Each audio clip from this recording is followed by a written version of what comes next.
Welcome to the Herd's official YouTube channel. Make sure to like and subscribe. Don't forget to check out the Colin Cowherd podcast, all of our NFL instant reactions, and more football content. Okay, so I do this about every 3 or 4 weeks, and it's difficult.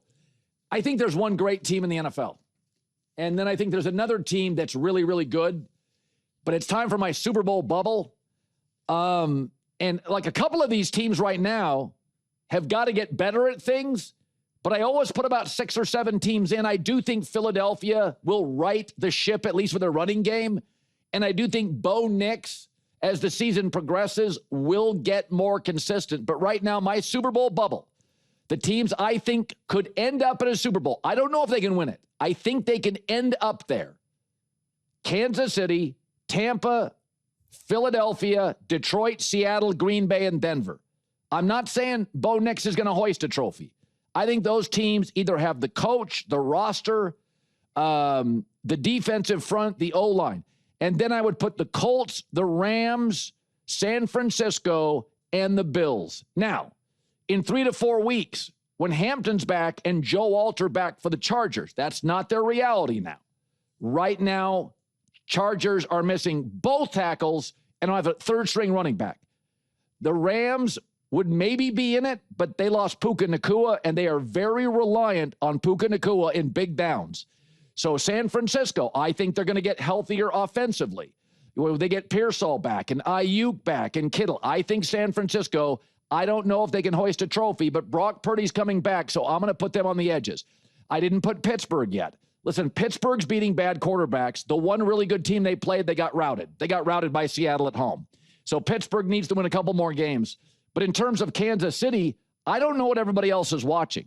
I mean, the eye test, they are fast defensively, and they have the best head coach, quarterback, defensive coordinator combo in the sport. Here's Matt Hasselbeck earlier this week on the Chiefs.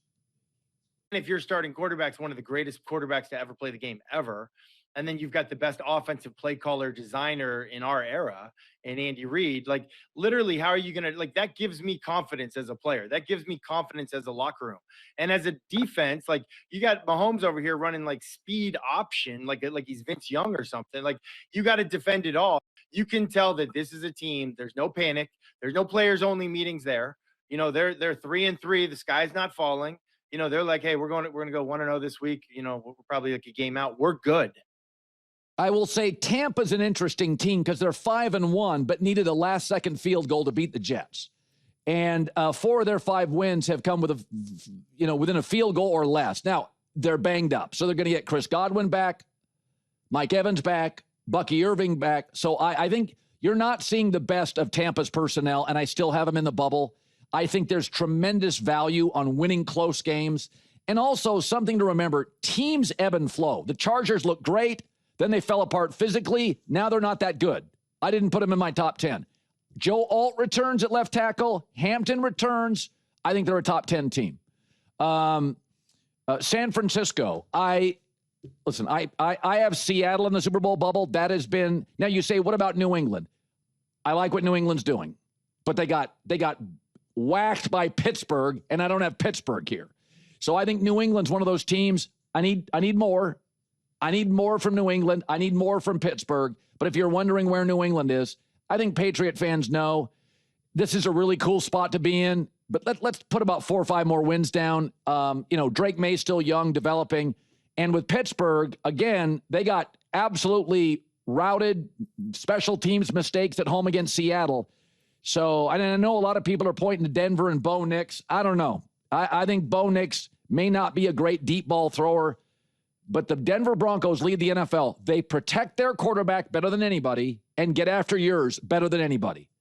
That's something that wins in January. That wins in cold weather. Great O-line play, great pass rush, wins in January. I never bought into the Dolphins when they get off to these hot starts and throw it over the top. That's not January football. So there's two seasons, pre-Thanksgiving and post-Thanksgiving, and the football changes. Remember we talked about this a couple weeks ago? Why were there 15 quarterbacks with a 100-plus passer rating? And I said, look at the weather. It was 80 degrees in Buffalo. Chicago had good weather. Chicago, Buffalo, Baltimore. Weather's getting real chilly now. So things are going to change. J-Mac, anybody in or out of the Super Bowl bubble? New England, Pittsburgh didn't make it for me. I had your Niners in. So you know what I like to do, instantly look at the gambling odds. You can see on the screen there, Buffalo, who you have on the outside, has the same odds to win the Super Bowl as Kansas City. I think you're a little low on Buffalo. I know they just lost and didn't look great to Atlanta. But the other team, you mentioned Pittsburgh, and I was kind of scoffing like, oh, come on, they're junk. Pittsburgh and Seattle have the same Super Bowl odds, Colin, which I thought was surprising. I don't think Pittsburgh's great. The one team you don't have in the top 12 are the Washington Commanders, who at plus 2,500 have the same odds as San Francisco. Washington gets Terry McLaurin back. Literally, he's practicing right now with the team. Yeah. By the way, Cowboys, Commanders this weekend. Kind of spicy. That's got Tampa, Seattle written all over it. That's got 33-30. I looked at the over-under this morning. It's a little low. Cowboys, Commanders could be a wildly entertaining game. Hour 2. Be happy, Dodger fans. Doesn't get better than this. Today's show brought to you by our new presenting sponsor, Hard Rock Bet. The pennant's on the line. Lights are brighter than ever. One swing can change everything, and you can be part of every pitch at Hard Rock Bet. New customers can place a $5 bet, and if it hits, you not only get your winnings, but also $150 in extra bonus bets. Plus, every day this week on Hard Rock Bet, you get a profit boost for a postseason baseball parlay.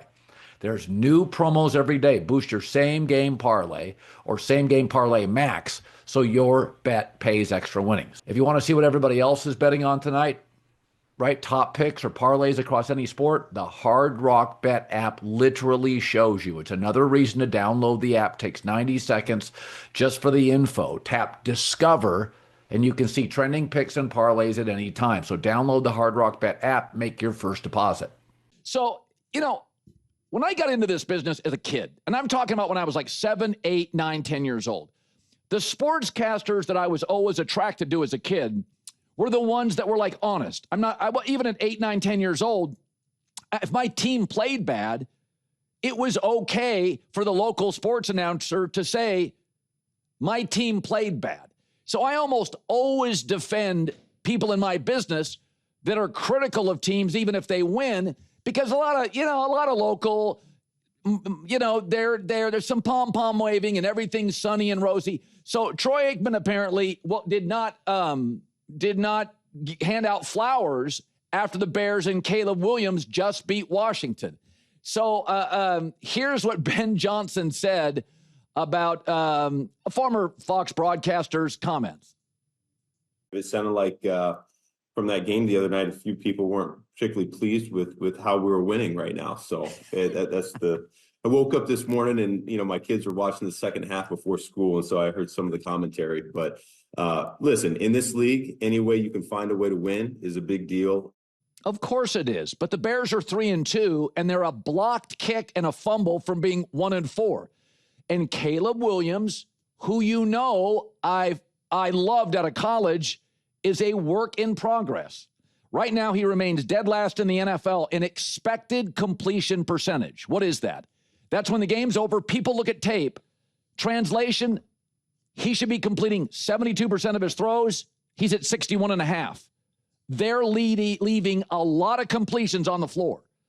So coming out of college, the concerns on Caleb Williams were consistent accuracy, still a problem in the NFL, and could he play within structure? Now, he's getting better at that, but he's still last in the NFL getting the ball out of his hands. He holds the ball too long, and he's not consistently accurate. So year 2 in the NFL with a great offensive young coach, still problems. Remember that video that came out in camp when Caleb Williams, you all told me to downplay it. Oh, media's going overboard.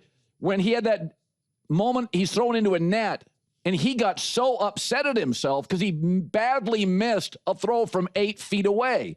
It's a real thing. This was the concern out of college. He's still missing too many throws.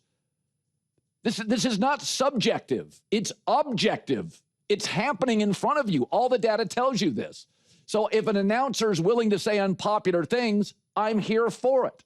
So, it's just very interesting to me that a team that's 3-2, and for the record, you were watching it, Washington is driving for the win and the cover. And they fumbled it. Bad handoff. So, and even on the Bears winning drive on Monday, Caleb had one completion. It was DeAndre Swift's game. We talked about this on Tuesday morning. It was about DeAndre Swift and the offensive line creating massive holes. So if you watch Jaden Daniels and Caleb Williams play on Monday, Jaden was the more accurate quarterback. He's operationally accuracy at this point. He's a little more refined. You kind of know what you're getting with Jaden Daniels if he's healthy. You don't quite know what you're getting with Caleb Williams. Yes, I agree. You're 3-2. Celebrate it. I said it on Tuesday after the win. I'm like, it's the Bears. They won on the road. They won a close game. You can see the coaching. There's a touchdown difference. Caleb last year, Caleb this year. 18 to 25 points a game. But this idea that everybody's supposed to fall in line, Caleb is still struggling with accuracy. He is missing guys within 12 yards. He's holding the ball too long. And these were the concerns out of college. Consistent accuracy, playing within structure. Now, I do think the structure element he's getting better at. I do think he could run more often than he's running. So I think Caleb deserves credit for that. When you're as gifted as him, it's very easy to take off. Lamar Jackson had to get hit a few times. By year 4, Lamar didn't run as much. Caleb could run for a lot of yards. Caleb's doing a better job to play in structure. I will defend him all day on that.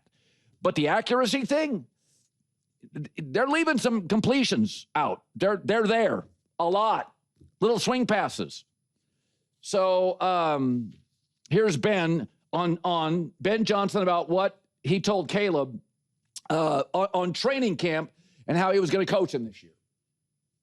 Standard has been set. The bar has been set high. He has said that he wants to be not just one of the best top 5 quarterbacks in this league, but he wants to have a legacy that lasts for a long time. And so we're coaching him that way. We're approaching it that way. That's not going to change. Is he going to be a finished product here year 2? No. Yeah, he's not a finished product. And that's why a national broadcaster should say, nice win, but there's a lot of work here. Like, I know when I feel an announcer is being overly negative. I've heard that before. But my take on all these national broadcasters, they'd rather be optimistic and they'd rather be positive. I think it's refreshing when any of them can go, that's not good enough. Yeah, they won, but they're leaving a lot on the floor, a lot on the table. I appreciate that. I don't need you to blow smoke. I'm not looking for rainbows and pots of gold. Just give me honesty, right? Like, I'm a grown-up. I remember, again, when I was a kid, when I was 8, 9, 10 years old, I liked Howard Cosell. I liked the local sportscasters that I thought were telling me the truth, not blowing smoke, which I didn't even know what blowing smoke meant then. Maybe my sister smoking behind the house. So just be honest. I'm good with it. I don't need rainbows. J-Mac with the news. No. Turn on the news. This is the Herd Line News. All right, Colin, let's start with Thursday night football. Bengals, Steelers, they're calling it the Icy Hot Bowl. Yes, that's a thing. 2 quarterbacks over 40 years old. Couple fossils back there in the pocket who can't move around. We heard Mike Tomlin take a couple jabs at the trade of Flacco. Well, now Joe Flacco has responded saying, Mike Tomlin, he's just doing gamesmanship out there. Yeah. I appreciate old guys. And you know what I like? I mean, Aaron Rodgers and Flacco have very different personalities, both work. But Flacco loves life. You know, Flacco is just so appreciative and grateful for the opportunity to still play. And there is value when you can bring a guy in. Josh Dobbs had this, that they're so smart. Flacco and Josh Dobbs, you can bring them in. Here's 2 practices, and they've got it figured out, which is really a skill in this league. There's a lot of guys that can't see the field, a lot of guys that takes ramping. I root for Flacco. And for the record, Joe Flacco has earned every penny he's made in this league. You know what, man? He's been around. That's a lot of practices. That's a lot of getting banged on. And he's an incredibly joyful guy. I just like Joe Flacco. I know a lot of people didn't watch Packers-Bengals. It was ugly early, right? 10-0 at the half. Bengals had like 20 yards at one point in the first half. Packers had like 240. Colin, adjustments at halftime. Flacco looked good, said, I'm just going to get the ball to Chase and Higgins. They covered the spread. They had a chance to get the ball back down. I think it was 6 late in the game or maybe 8, but I like Flacco and the Bengals here on Thursday night to cover 5.5. It's not just Steelers hating. I think this game's a lot more interesting than people think it's going to be. All right. All right, let's move on, Colin, to Bijan Robinson, emerging as probably the best running back in the NFL. I think he surpassed McCaffrey, James Cook. I mean, what a year he's having. Monday night, he was incredible. He's on track to break the NFL record for yards from scrimmage, Colin. We got the numbers here. Obviously, Marshall Faulk has had one of the great seasons ever. You see Chris Johnson, Christian McCaffrey. Bijan is on pace for 2,795 yards, which would top this list by over 200. I remember a couple years ago, nobody's paying running backs. Running backs are disappearing. Now, most of your first-round running backs really become stars. Saquon Barkley, Zeke, Bijan Robinson, who didn't have a very good first year with, I think it was Arthur Smith. They didn't use him a lot. I remember when he got drafted, I've said this on the air multiple times, I had a general manager tell me he reminded him of LaDainian Tomlinson, not stylistically, but character, quality guy. He said, Bijan is the safest player in this draft. He said, nobody will pick him number one. He is the safest player in this draft. He goes, catch it, block, run, character, doesn't fumble, great locker room guy. He is just this idea that running backs were going to dry up. Running backs have huge value, and one of the things we talk about all the time, in this league, a real skill is having a lead, eating the clock up, and not giving it back to a Mahomes or a Baker Mayfield, right? So how do you beat Tampa? Because Baker's great if he gets the last drive. The way to beat Tampa, because you'll stay close to Tampa if you're Atlanta, is giving Bijan Robinson the ball 6 times on that final drive, and Baker sits on the bench and never gets the ball back. So when it's a big quarterback league, the value in the running back is great quarterbacks usually have a lead with 8 minutes to 7 minutes to go in a football game. That's why they're great quarterbacks. How do you close it out? You don't lean on the quarterback. You lean on the star running back. So Bijan, really good teams. I mean, Josh Allen's numbers got better. His efficiency got better when he got James Cook. He didn't have to be Superman to close out games. Yeah, I will just say, Colin, you remember I bet on the Falcons against the Panthers. Where was Bijan Robinson against the Carolina Panthers? He vanishes too much sometimes in these outdoor games. This week, Atlanta, they're at San Francisco. Outdoor game. I know San Fran's beat up. I mean, no Warner. They should attack the linebackers in coverage. Should be a big game for Bijan. But I need him to be a little more consistent, Colin. I don't want to say too boom or bust, but, he has this 81-yard play, and then it's just he didn't do much otherwise. So I need consistency from Bijan. You like the Falcons this week or no? No, I don't. I like the Niners. Oh, I do. I think there's going to be some points in this. I think it's a high scoring game. I like the Niners in a high scoring game to beat Atlanta. You get Atlanta, a dome team out west. And then you get San Francisco, who now no Warner, no Bosa. Saleh can only play, so much smoke and mirrors. I think this is going to be one of those games we talk about. It's wildly entertaining. Remember when Pittsburgh and the Jets played early in the year, the 1 o'clock window? Oh, 34-30, yeah, thriller. We're like, what a wild game. I think it's got a chance to be one of those 30-27 games back and forth. Seattle, Tampa was that, but you have 2 great quarterbacks. My problem with Atlanta, remember the last time they beat the Vikings on Sunday Night Football? That was 22-6, dominant. Here we go, Falcons, we're good. Next week. The next week they get smashed by Carolina. Some of these young teams don't know how to handle success. Final story, Dallas Cowboys, Colin. And, this George Pickens guy, he's playing pretty damn good. Jerry Jones very excited about how he's filled the void when CeeDee Lamb went down. Here's Jerry talking about how George Pickens has been an inspiration to the Cowboys. I won't speak for the players, but he is a great teammate in my mind. And, of course, when we got him, there was some issue with, there might be something with the way his personality. I can't tell you how proud I am, personally, for George, because he is absolutely, as exciting as he's been on the field for us, he's been that kind of teammate, and he's inspirational. Inspirational. He's been great. He was a little bit of I would say, highly emotional young player in Pittsburgh. A little bit of drama. He's been a great Cowboy. You got to give credit. 3rd-round pick for this guy. I thought he was a one-and-doneer because of, but he's had emotional restraint. He's gotten better, it feels like, every couple of weeks. Dak clearly likes him. Now, the question is when CeeDee Lamb comes back, he's not going to get all the attention. He's not going to get all the glow because CeeDee creates separation that Pickens doesn't. Pickens just has a big catching radius. So when CeeDee comes back and George Pickens doesn't get the looks, we'll see the maturity and how he handles it because CeeDee is a true classic dominant top 6 receiver in the league. You got to target him 12 times a game. You have to. I will add that that's all accurate, Colin. Remember, in a contract year at Fox, you pulled me aside. You're like, J-Mac, tighten it up. No more idiotic behavior. No more hot takes. Settle down. This is a contract year for Pickens. He's out there trying to get a huge money offer to be a number 1 somewhere. He's going to fall in line and, yes, be inspirational. J-Mac with the news. Well, that's the news. And thanks for stopping by. The Herd Lie News. So, interesting thoughts this week. Buffalo, for about a 6-year run here, we've had them just a notch below like a Philadelphia or a Kansas City. But after losing to New England and then losing to Atlanta and Michael Penix kind of shredding them, they're just not that good defensively. And, Sean McDermott, let's be honest, Josh Allen has not let this franchise down in the playoffs. Sean McDermott's defense has let them down in the playoffs. So that's a burden he's got to bear. Robert Mays, a podcaster, sports writer from The Athletic, stopped by this week and talked about just this defense and why it's not working now. When Joe Brady took over, they developed this really downhill run game that they could rely on. And now they have this flexibility where if we need to throw the ball 40 times, we can. If we need to run the ball 40 times, we can.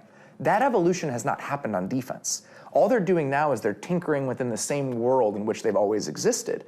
And I think that's where you're seeing some of the limitations. And ultimately, that does fall on the coach. The Bills' offense figured that out. We're going to be the dominant. We're going to be the enforcers now. The Bills' defense has never gotten there, and I think you're seeing how that's holding them back right now. Yeah, I mean, they struggled with the Jets. They struggled with the Saints. They struggled with the Dolphins. They've struggled with the 1-5 Ravens.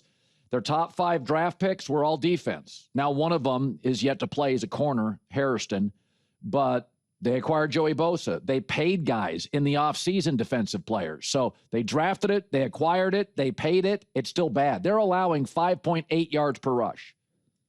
And that is the worst since the 1934 Cincinnati Reds, and I swear they're a baseball franchise.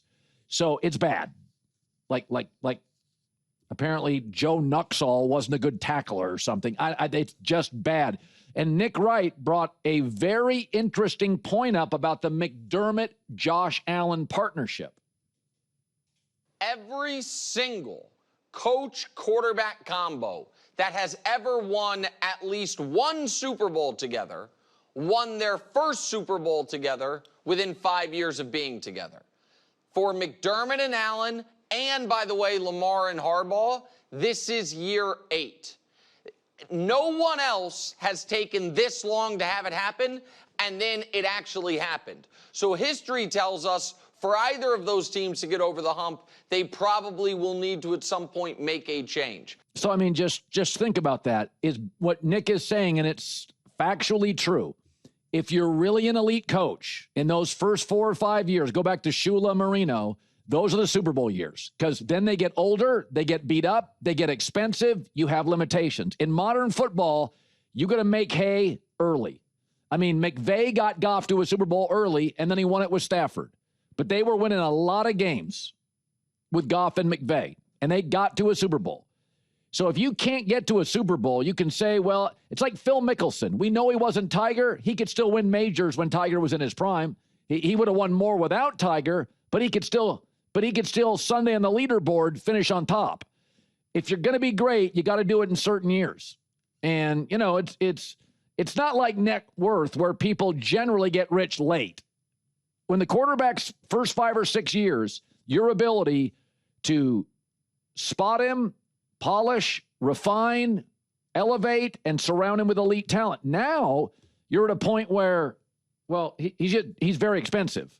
And that's why Brett Veach, the general manager of Kansas City, you have got to hit on 5th and 6th and 7th. So Kansas City's the perfect match where they've been kind of, you know, a lot of smoke and mirrors at wide receiver for 2 or 3 years. I do think Rashee Rice is really talented and really has questionable judgment. But they have hit on enough mid to low round draft picks that you have to figure out a way once you pay Dak and Patrick and Herbert. You got to start hitting on fifth rounders. You need cheap labor. And so I look at Buffalo right now, and they now, again, I think their top pick, Harrison, the corner, has not played. I think he's going to play. That could solve some of it on the back end. But, you gotta get when the getting's good. And I've said this. I watched Cam Newton and Ben Roethlisberger age overnight because they took so many hits.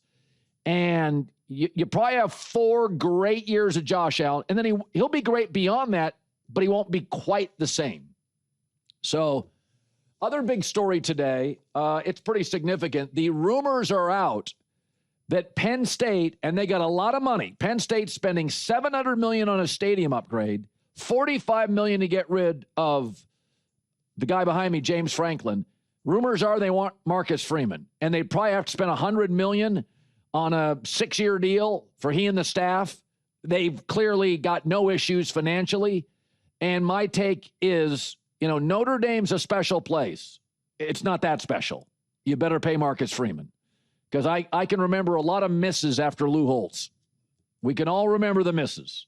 Ty Willingham, Bob Davie, good gentlemen, misses. Notre Dame's hard. And, Notre Dame, Brian Kelly won there and later admitted it's tough. It's a tough place. You've got the academic umbrella. You've got a lot of pressure. It's iconic. It's not always the easiest place to get a kid from Texas when he goes up there and sees that it's cold all the time and it's out in the middle of nowhere. So you got to pay the money for Marcus Freeman. Notre Dame, you got to step up. And by the way, when you get a great coach or a great CEO or a great employee, that's the reality of it. Sometimes you got to tear the contract up and start over. So that's who I would target, Marcus Freeman. Listen, here's how the agent game works. Media gets frustrated fans. I don't think Marcus Freeman's interested in it. I don't. I think Notre Dame's a better job. I didn't think that maybe 7-8 years ago, but then Brian Kelly turned it around, Marcus Freeman. I think Notre Dame's a better job than Penn State. But I think Penn State's a better job than all but about 7 jobs in college football. I think there's 7. It's not Michigan. It's not Notre Dame. It's not Ohio State. I'd rather coach at USC or Texas, probably Georgia, but it's good. Penn State's a good job. Hey, Colin, you're a front runner. You like the Dodgers. Yeah, and I like good restaurants and nice bourbon. What am I supposed to like? Average stuff? Who wants to watch bad baseball? I like the Mariners when they're good again. I didn't like them for about 25 years. I like the Griffey Mariners, and then I got frustrated. Got to keep yourself happy. This whole loyalty thing, that's for the birds. All right, Eric Mangini is joining us. I'm sure he loved that. First things first, Eric Mangini. Loved it. Being kind of obnoxious. So it's pretty exciting.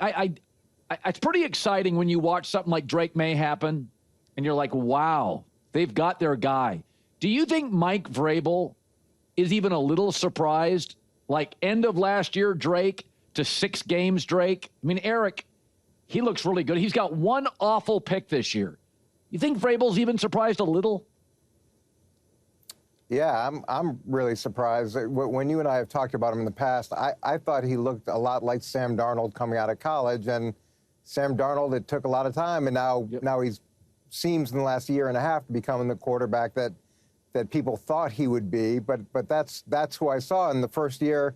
Saw elements of that as well.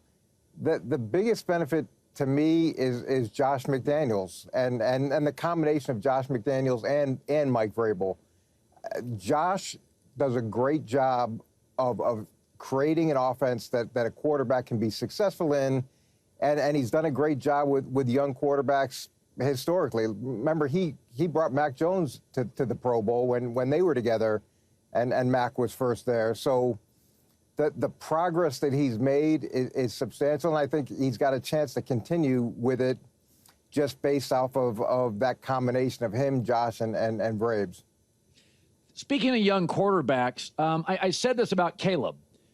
The 2 big concerns in college, consistent accuracy, still a problem, and playing within structure. Now, I think the latter has gotten better. He's holding the ball a bit too long, but I do think he's playing within structure. I mean, this kid could run every play if he wanted to. He's really special. But the accuracy thing, Eric, I don't know if you ever come into this league and your accuracy's inconsistent. I guess Josh Allen has cleaned it up. When you look at Caleb, what's correctable and what does Ben Johnson just have to live with? I'm encouraged by Caleb, and you see the wild plays from him, and then we've seen it over the last 2 years from him, but there were all the mistakes and all the other problems that went with that. And the encouraging thing to me this year is his sacks have come way down. That's a big issue. That's been a big issue for him, and the fact that he's improved there, I think, is significant. And every game that he continues to play with Ben Johnson gets to know him better. He gets to understand the system better. Now he's gotten some wins. He's strung some wins together. So there's confidence that he's having, and then the guys around him start getting confidence, and that can be contagious.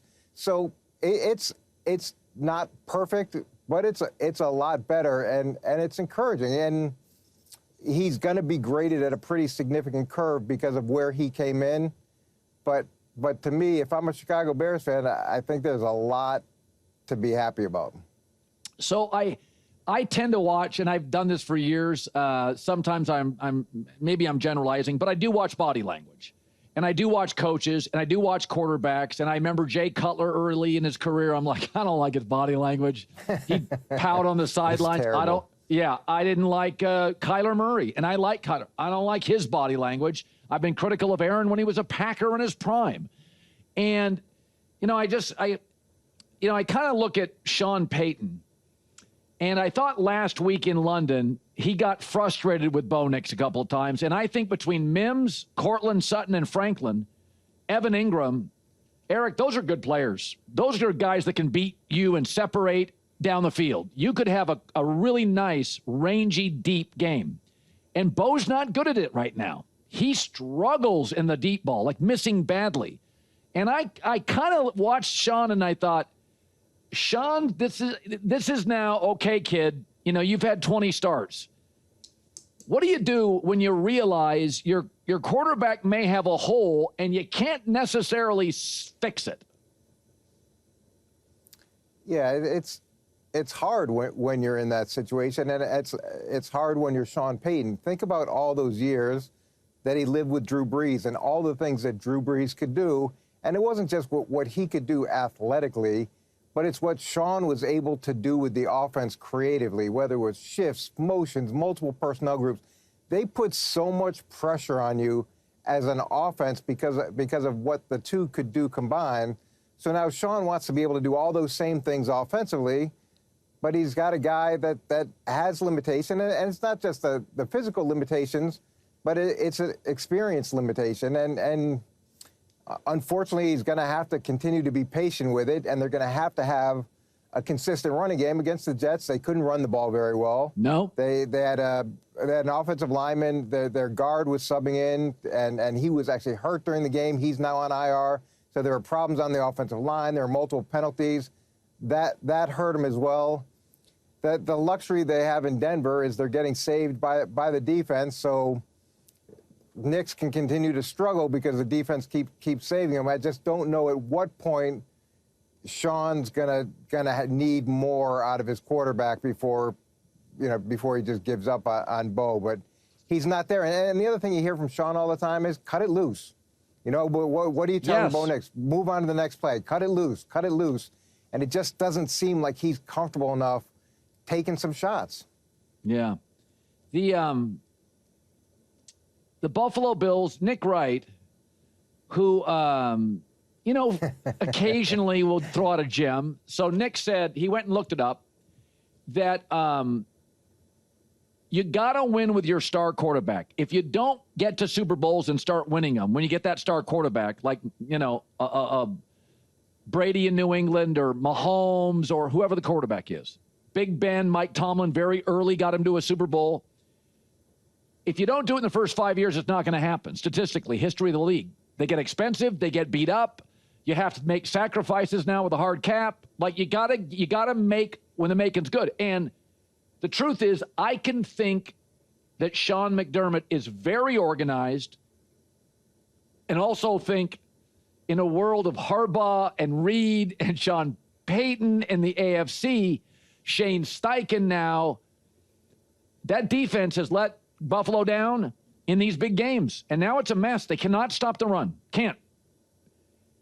At what point? It sounds weird. Belichick's been fired. Andy Reid's been fired. Vrabel's been fired.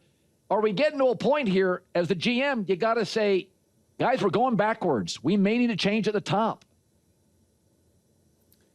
I can't imagine they're at that point right now. And to Josh Allen's credit, he didn't come in as anywhere close to a finished product, and he got significantly better. And the reason he won the MVP last year is he took care of the biggest problem he had, which was turnovers.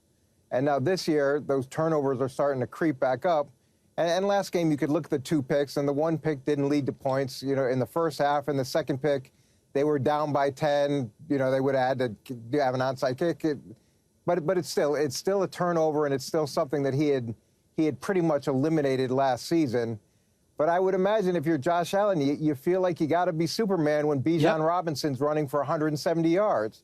And then what is it? Drake London has 10 catches for 160 or whatever he had. And it's just so hard because he wants to play in the way that brings him success. But when you're sitting on the sideline and they're running up and down the field on you and you can't get back on the field, you feel like you have to be Superman every play. And to me, that's what hurts Josh Allen. Yeah. Wrap it up with this. Did you ever think Baker Mayfield would be this good? No. And you and I talked about Baker a lot when he first came out, and I felt like it was different than confidence. It was a lot of arrogance early on, and that served him well to some degree. And I think the sort of hero's journey that he's gone on with being traded by the Browns and then the couple different stops now getting Tampa Bay, it's not arrogance anymore. It's confidence, and that to me is different, and it resonates. And even as he's playing these guys that that haven't had playtime, he appreciates those guys. He enjoys having those guys because he's been there. He's been the guy that had to climb back up the mountain. So that this new version of Baker 2.0 or 3.0, it's really good. And the main concern I have for him is he takes a lot of chances physically. Yeah. And I just don't know if that's sustainable over the course of a season. Yeah. Hey, one more. You coached in New York, and the Cleveland media where you coached is also pretty bitter. But in New York, they're not bitter; they're aggressive. And I think that the New York, Boston, Philadelphia media feeds into it, that you have to be aggressive because your rivals at the local newspaper or TV station or talk radio station are aggressive. So you can come in as a fairly passive guy, and you've still got to be aggressive because the New York, Philly, Boston media, you got to have teeth. You got to have bite. And so, as you know, but Eric, you were genius. They loved you initially. They did. They loved you, and they can be tough on people. You were welcomed. The Aaron Glenn thing after this past weekend with the coaching at the end of the first half and at the end of the game. Owners now fire after 1 year. They're all billionaires. They're not 100 millionaires. They're billionaires. What's too early to fire a coach? What would surprise you? If Aaron Glenn got fired in 3 weeks, would you be shocked? Yeah, I would be shocked. But here's what I think is fair from an ownership perspective, is when you come in as a head coach, you outline your vision, you outline your values, you outline your process.